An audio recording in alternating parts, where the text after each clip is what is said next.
नमस्कार। KN Singh, FPO FPC के episode 3 में आप सबका स्वागत है। हम एफपीओ की निर्माण प्रक्रिया में पूंजी निर्माण पे बात कर रहे थे और एफपीओ की पूंजी सदस्यों के शेयर मनी से ही बननी थी और जितनी सदस्य संख्या बढ़ती उनसे जितना हम शेयर मनी लेते वही एफपीओ की पूंजी होती। अगर ये एफपीओ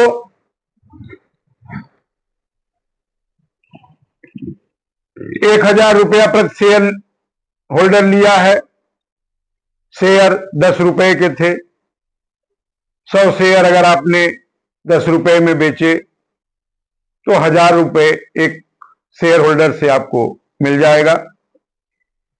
और जितना आप सदस्य संख्या बना लेंगे उसका इक्विटी मैचिंग एसएफएसी देने वाली थी, लेकिन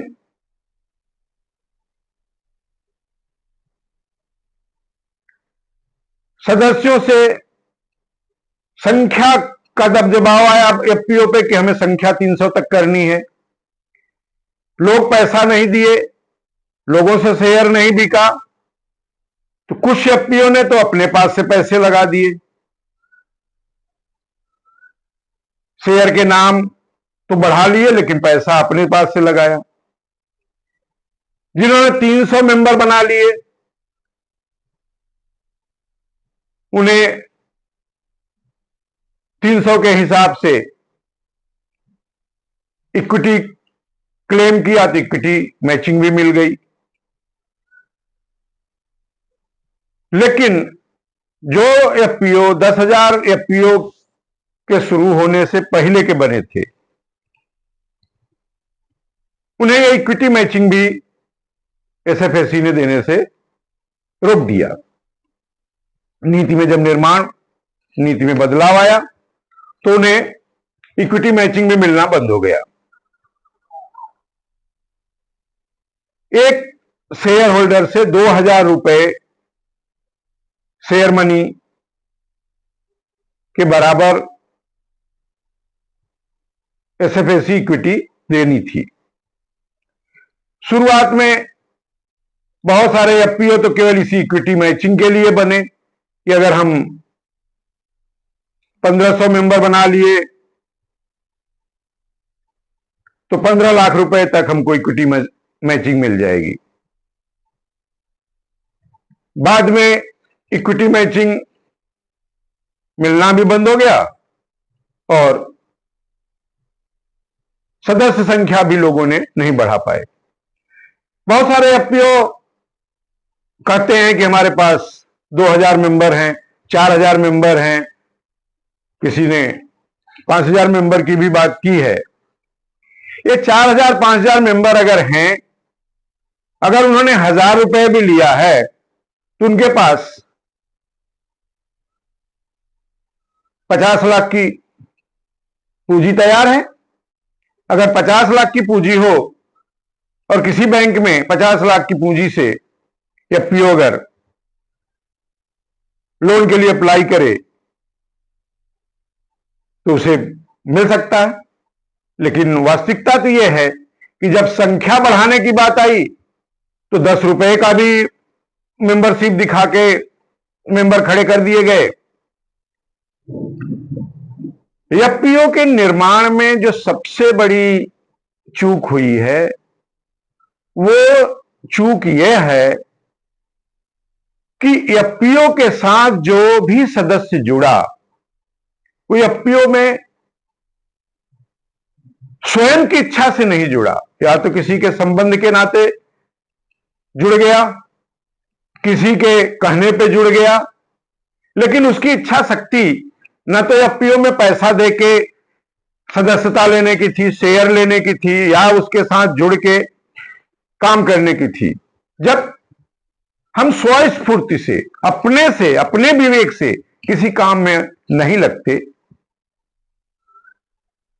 तो उसमें हमारा बहुत बड़ा योगदान नहीं होता, क्योंकि एफपीओ बन ही रहे थे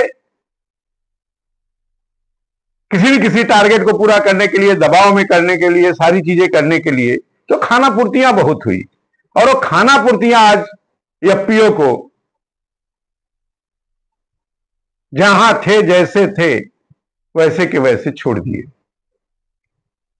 एफपीओ का निर्माण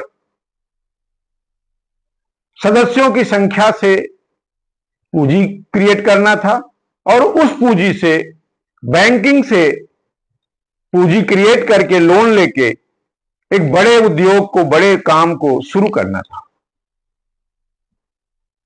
जो सच में हो नहीं पाया। यह बहुत ही दुख की बात है। दूसरी चीज,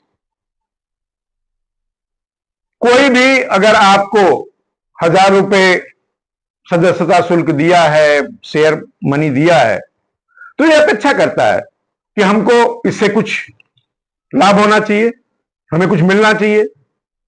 लेकिन अगर उसे कुछ नहीं मिला, अब आप ये सोचें कि अगर वो मेंबर उस संख्या में गया ही नहीं कि वो एफपीओ कोई बड़ा काम कर सके, कोई बड़ा उद्योग लगा सके, कोई बड़ा इनपुट का काम कर सके, आउटपुट कुछ भी तो कर सके। अगर जब कुछ भी करने के पास उसके पास पूंजी नहीं है, और किसी भी व्यवसाय के लिए सबसे बड़ा जो फैक्टर है वो पूंजी है, और जब उसके पास पूंजी ही नहीं है तो व्यापार क्या करेगा?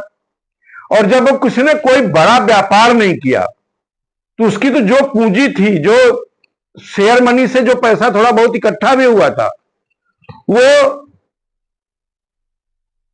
कंप्लायंसेस में खर्च हो गए, सीए की फीस देने में खर्च हो गए, स्टेशनरी में खर्च हो गए। सच्चाई तो यह है कि जितने एफपीओ बने, अगर सारे एफपीओ को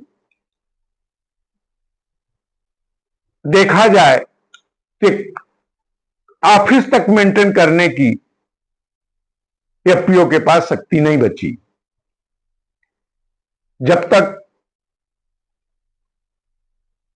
कोई भी काम,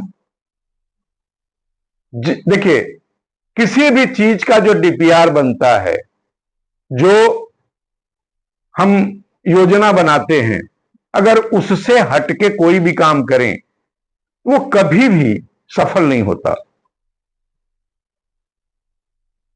हम जिस डीपीआर पे किसी बैंक से लोन लिए हैं, अगर वो काम न करके दूसरा काम करें, वो कभी लोन भी नहीं चुकाया जा सकता। आज एफपीओ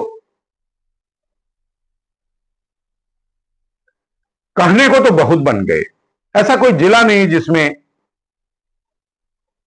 50 से 100 एफपीओ खड़े नहीं हो गए। लेकिन क्या एक भी एफपीओ, हर जिले में 2-5 एफपीओ कुछ न कुछ कर रहे हैं, लेकिन वो कर कैसे रहे हैं? उस एफपीओ के किसी एक व्यक्ति द्वारा कुछ करके एफपीओ नहीं चलाया जा रहा है। एक व्यक्ति कुछ करता है, अपनी पूंजी लगा के कोई धंधा करता है, तो सोचने की बात है कि कोई एक कमा के 1000 को क्यों खिलाएगा? मनोबल टूटना है।